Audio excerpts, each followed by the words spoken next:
Bonjour à tous, aujourd'hui je vous retrouve avec une vidéo complètement improvisée qui fait vraiment suite à quelque chose que je viens de vivre à l'instant il y a quelques heures et qui m'a mis dans un état d'énervement assez important et je me suis dit que ça serait bien de faire une vidéo là-dessus parce que je suis sûre que je ne suis pas la seule à avoir vécu ça, que malheureusement plein de gens qui vivent avec une maladie invisible vivent ce genre de mésaventures et du coup je voulais rétablir la vérité et faire une vidéo que vous puissiez partager avec votre entourage pour leur expliquer vraiment ce que c'est, ce que ça implique de vivre avec une maladie chronique totalement invisible.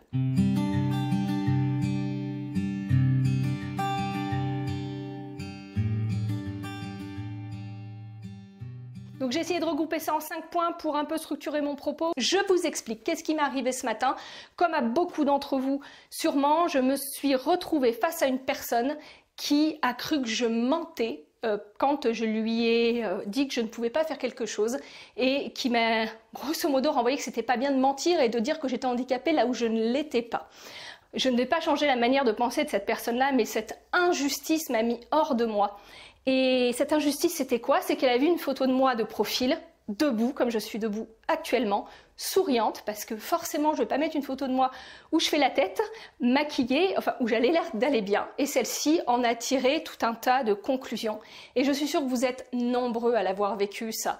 Ces conclusions hâtives que portent les gens sur vous. Et je voulais rétablir la vérité sur ce que c'est vraiment de vivre avec une maladie chronique invalidante. Parce que oui, ça c'est le premier point qu'il faut préciser. Un handicap, ce n'est pas forcément visible. On n'est pas forcément en chaise roulante quand on a un handicap. Et ça, les gens ne le comprennent pas. C'est-à-dire que dans l'imaginaire collectif, un handicap, ça devrait se voir à l'extérieur. Et ça ne se voit pas forcément à l'extérieur que quelqu'un a des problèmes de santé qui vont vraiment l'impacter dans sa vie au quotidien. Parce que la plupart du temps, quand on vit avec une maladie invisible, ben, qu'est-ce qu'on fait? C'est qu'on se montre les jours où ça va bien. On ne sort pas les jours où ça va pas. Et surtout si, comme moi, ben, vous ne travaillez pas, forcément, on a la chance de pouvoir se reposer quand ça va mal. Bon, c'est pas une chance en soi, mais en tout cas, je mesure la chance d'avoir eu un médecin qui a reconnu la réalité de ce que je vivais et d'avoir cette possibilité-là de pouvoir avoir du temps pour me reposer et pour pouvoir du coup mieux vivre. Ce n'est pas le cas de tout le monde, je le sais malheureusement. Et les gens se retrouvent confrontés à tout plein de jugements, tout plein de préjugés sur la maladie. Et j'y ai été aussi confrontée quand je travaillais encore malheureusement. Parce que, comme je vous disais, un handicap, ça se voit pas sur soi et vous ne pouvez pas préjuger que quelqu'un a un handicap juste parce que vous le voyez de temps en temps et parce que vous le voyez faire certaines activités ou vous voyez qu'il a bonne mine. Ça ne veut rien dire. Les gens, quand ils vont sortir, avoir une vie sociale, ils vont forcément se montrer sous leur meilleur atout. Je ne vais pas vous faire une vidéo pas maquillée un jour où je suis pas bien. Enfin, ça n'a aucun intérêt. On se montre sur son meilleur jour et ça ne veut pas pour autant dire que la réalité de ce qu'on vit n'est pas difficile. Donc, vraiment, le handicap, ce n'est pas forcément quelque chose de visible. Quelqu'un peut passer toutes ses journées au lit et vous pouvez le voir pendant les 10 minutes, le quart d'heure, vous pouvez passer le voir chez lui où il est bien. Et n'ayez pas de jugement de vous dire « Ah bah tout va bien parce que vous avez vu ce quart d'heure-là ». Croyez ce que vous dit la personne. Enfin, ne remettez pas en question ça, soyez un peu bienveillant. Parce que là, on arrive sur le deuxième point. Le deuxième point, c'est quoi? C'est que quand on vit avec une maladie invisible, on se retrouve jugé en permanence. Et je pense que là, vous serez d'accord avec moi. C'est-à-dire que déjà, on se retrouve jugé en permanence. Que les gens vous jugent, c'est normal. Vous aussi, je suis sûre, moi aussi, quelquefois, on est amené à porter un jugement sur les gens. Et c'est bien normal, on fonctionne comme ça. Il faut qu'on puisse catégoriser les choses, il faut qu'on puisse avoir des croyances sur les choses pour pouvoir avancer. Ça, c'est pas le souci. Mais le souci, c'est quand le jugement, alors que vous ne demandez rien, on vous donne son avis. C'est-à-dire que, je vous serai encore une fois, je pense, vous aurez vécu ça aussi, les personnes qui vont vous donner des conseils. Et là, quels conseils? Mais si tu te bougeais, ça irait mieux. Mais il faut arrêter de t'écouter. Des gens qui n'ont jamais vécu ce que vous vivez, des gens qui ne savent pas ce que c'est de ne pas pouvoir se lever de son lit, des gens qui ne savent pas ce que c'est de faire un malaise parce que vous restez 5 minutes dans une file d'attente et que vous avez des problèmes de tension, des problèmes de vertige. Enfin, voilà, je ne sais pas ce que vous vivez, mais vous allez vous retrouver confronté à plein de conseils de gens qui, somme toute, essaient d'être gentils avec vous, des amis, mais là où vous ne leur en avez pas demandé. Et ça, c'est juste insupportable parce que vous avez déjà assez à gérer avec vos problèmes de santé, vous n'allez pas perdre votre énergie à essayer de leur faire comprendre 15 fois que si, vous ne pouvez pas faire ça et vous retrouvez avec ces jugements-là de vous dire que si vous sortiez, ça vous ferait du bien ou enfin, je ne sais pas ce à quoi vous vous retrouvez confronté. N'hésitez pas à me le dire d'ailleurs parce que je pense que y a plein de choses que je vais oublier et malheureusement je pense qu'il y a plus de choses que ce que je vais vous dire que vous vivez au quotidien. Donc là, je voudrais vraiment dire s'il y a des gens qui dans leur entourage ont quelqu'un qui a une maladie invisible et qui doit vivre avec des problèmes de santé, faites preuve de bienveillance. Enfin, quand quelqu'un ne vous demande pas de conseils, arrêtez de lui en donner. Je sais que ça part d'un bon sentiment, mais c'est juste insupportable parce qu'on a vraiment l'impression que la personne minimise ce qu'on vit. On ne demande pas à être entretenu, on va dire, dans une position de victime, de personnes, oh bah t'as pas de chance, oh mon pauvre. On ne demande pas ça, on ne demande pas à être plaint, on demande juste à être écouté. Si quelqu'un se confie à vous, c'est qu'il a besoin d'être écouté, il n'a pas besoin de conseils bateaux, il a juste besoin à ce moment-là d'être écouté.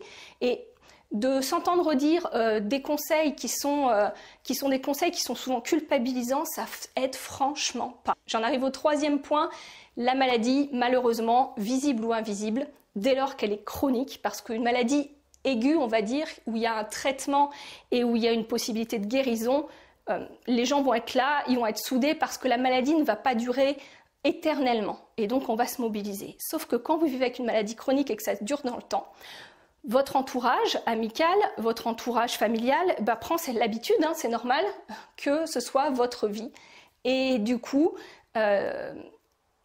vous catégorise finalement dans cette case-là de personnes malades et va réagir avec vous d'une certaine manière et au bout d'un moment va même en oublier ce que vous vivez et vous allez vous retrouver, pareil, la maladie, dès lors qu'elle est chronique, va faire le tri dans votre entourage. C'est-à-dire qu'au bout d'un moment, vous allez en avoir marre de réexpliquer les choses, marre d'entendre des conseils là où vous ne demandez pas, marre de devoir expliquer que vous allez peut-être devoir annuler au dernier moment le rendez-vous, le repas ou la sortie parce que vous ne serez pas en capacité d'y aller et marre de devoir réexpliquer pourquoi vous annulez. Enfin, vous l'expliquez une fois, deux fois, trois fois, si la personne n'est pas même de comprendre que votre état de santé n'est pas contrôlable et qu'à un moment donné, vous pouvez vous retrouver sans possibilité de bouger. Enfin, voilà, c'est pas vraiment un ami. Et voilà, ça c'est un des points.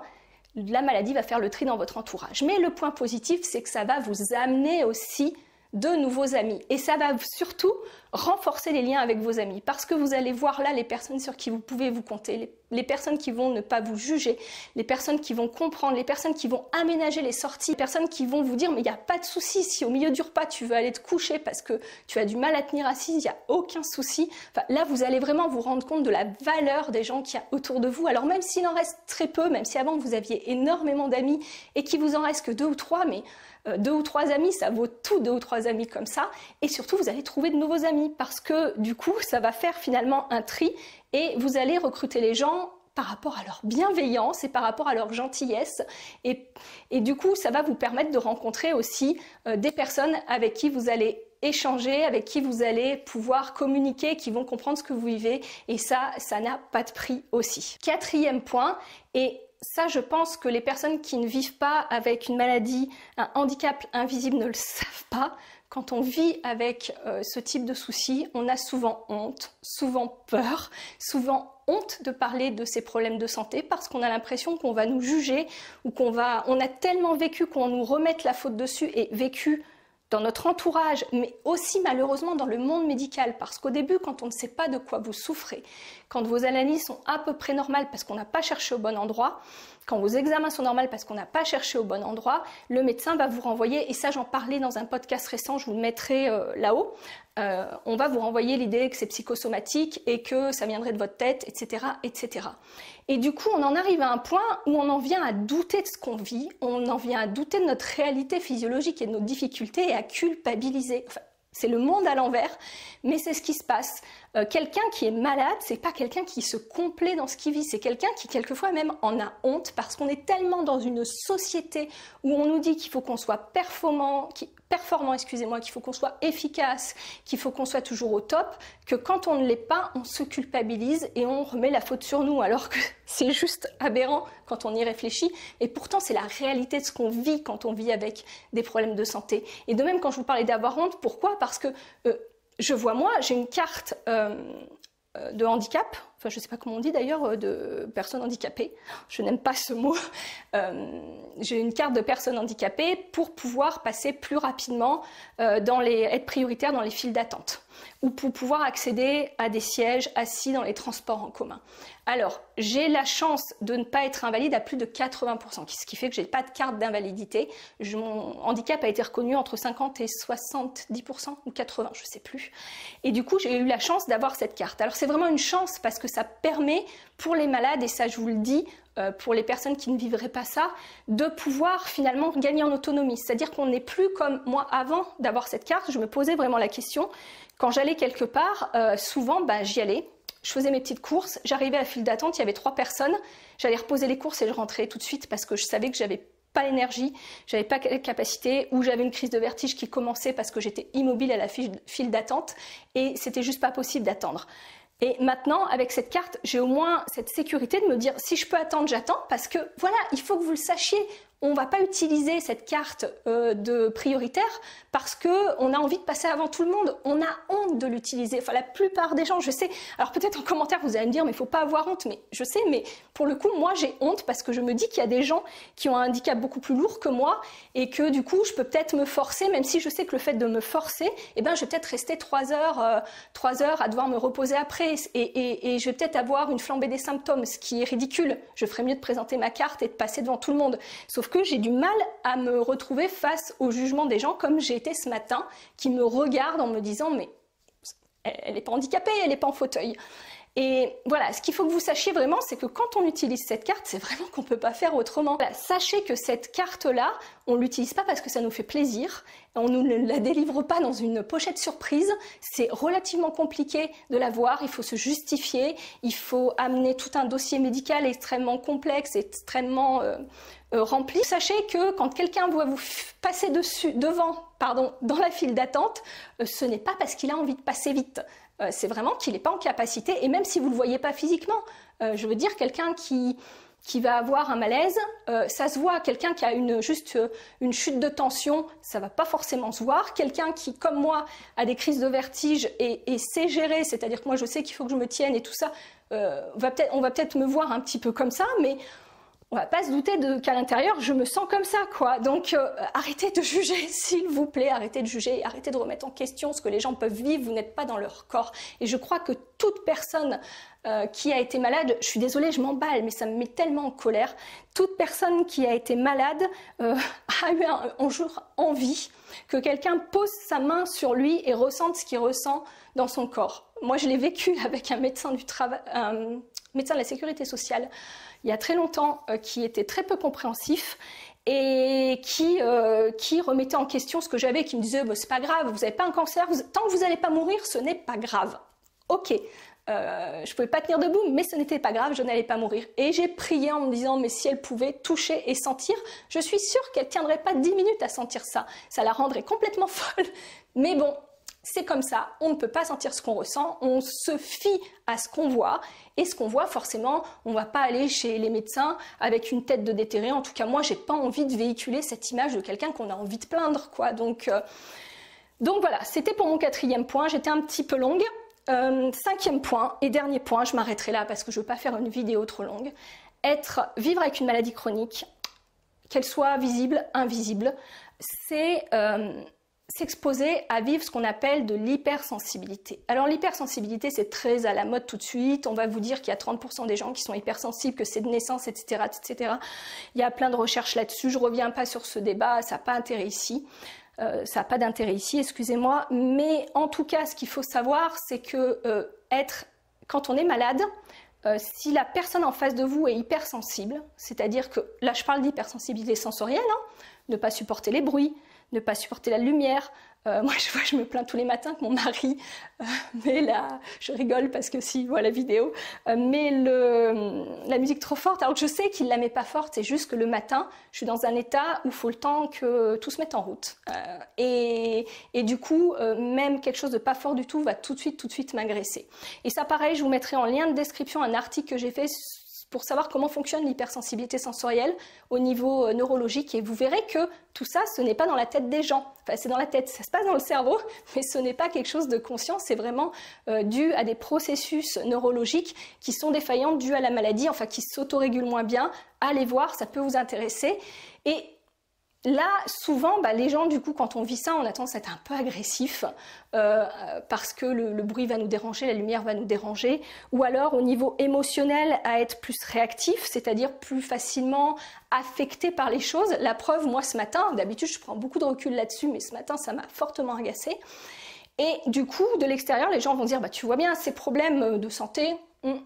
Pas bien sûr que ça soit physique, moi, vu comme il réagit, elle a l'air d'être un peu limite, soit parce que quelqu'un va pleurer trop facilement, avoir des émotions rapidement, soit qu'il va se mettre vite en colère, alors que ça c'est pareil, c'est dû à la maladie, et ça s'explique physiologiquement, neurologiquement. Et je vous renvoie, idem, je vous mettrai le lien là, à un podcast que j'ai fait là-dessus, sur l'hypersensibilité émotionnelle et qui vous explique comment ça fonctionne. Et une fois que vos problèmes de santé iront mieux, ce phénomène, moi pour l'expérimenter, ce phénomène, vous le ressentirez beaucoup moins. Alors je ne suis pas le bon exemple, là, je suis en train de penser, parce que ce matin, ça m'a quand même agacé, mais c'était le matin au réveil, donc le matin au réveil, il faut le temps que tout se mette en place, donc c'est un peu moins facile. Bon allez, je m'arrête là, j'espère que cette vidéo vous a été utile, j'espère que vous êtes retrouvés là-dedans, et surtout, n'hésitez pas à la partager pour que les gens sachent qu'un handicap, ce n'est pas forcément quelque chose de visible, qu'on peut ne pas être en fauteuil roulant et pour autant vivre des choses qui sont extrêmement difficiles.